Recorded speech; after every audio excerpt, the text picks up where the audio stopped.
আমরা এই মুহূর্তে হরিনগর বড় মসজিদ থেকে জুম্মার নামাজ আদায় করিয়ে বেরিয়েছি।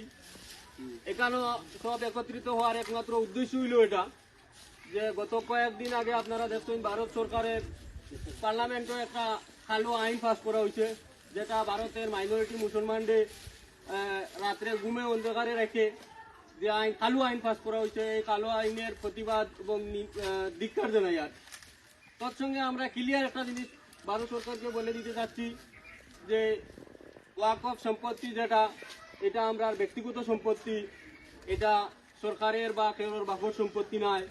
প্রয়োজনে আমরা এই সম্পত্তির জন্য শহীদ হতে সব প্রস্তুত আছি। তো ভারত সরকার হয় হয়, ভারত সরকার হয় হয়,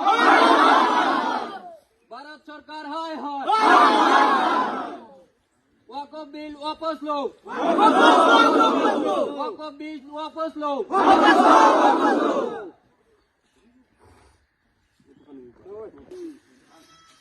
ওয়াকফ বিল वापस लो,